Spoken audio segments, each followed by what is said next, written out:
3 years ago, I pulled over to the side of the road to listen to a phone call that I was not looking forward to. COVID had hit my career hard as a beginning K-12 Alaska school principal, and I was now finishing year 3 of my school admin experience.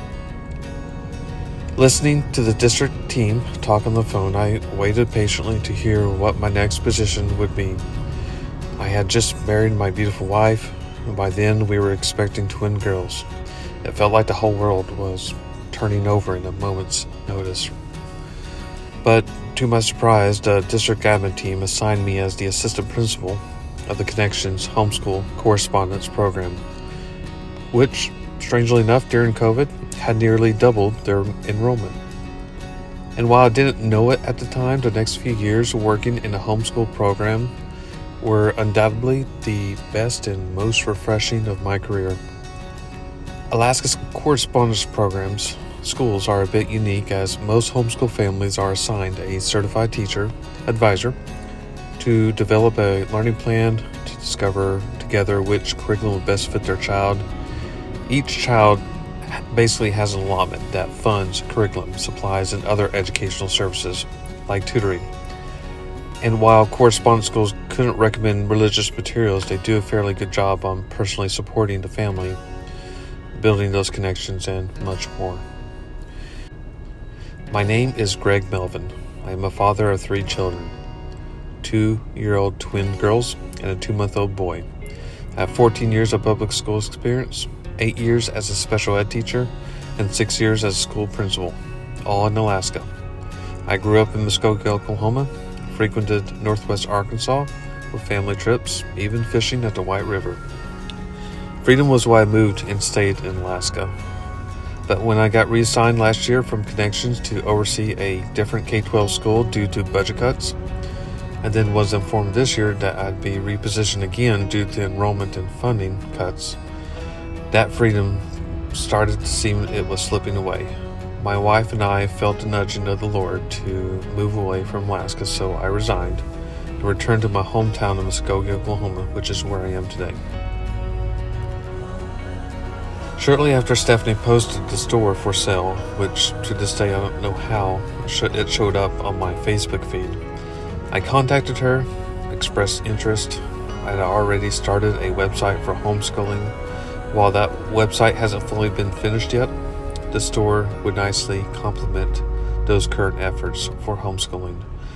I believe it is the parents' right to choose how their child is raised and educated. It is not the school's, not the state's decision, nor any government's. It is the parents', which is both a privilege and duty from God at the very moment that precious child was placed in our hands. I'm not saying parents shouldn't choose public school, as there are many families in this nation who have been blessed with a great public school experience. I was one of them.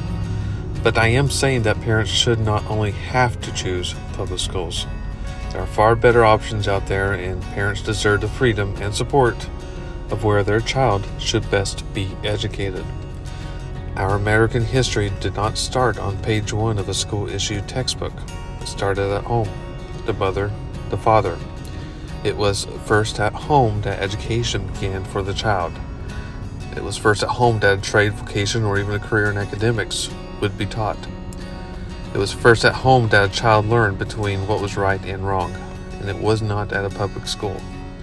Public education did not become commonplace until the 19th century, and only in the 20th century did public school take the form and shape as we know it today. The child's education first started at home, and that is the reason why that Homeschool Central will be renamed as First Homeschool, in recognition of how education first started here in America. First Homeschool intends to be more than a bookstore, and will focus on family, education, and community. We will still be buying and selling used homeschool curriculum, but that is only the beginning. It shall be our vision to be a resource of support to all families who desire to homeschool and are homeschooling. I am hoping to announce soon a store location, as well as some of the ways that we will support Arkansas homeschooling and beyond. In closing and addressing the homeschool community, I would ask for your help. If there's any particular resource, form of support you would like to see from First Homeschool from anyone, please let me know. You do not have to be based in Arkansas. I want First Homeschool to be more than a bookstore. It needs to be, simply because of the direction this country's education system is taking. Thank you for your time and attending to this video. I hope to see you all soon this fall when we make our grand opening. God bless you, and God bless America.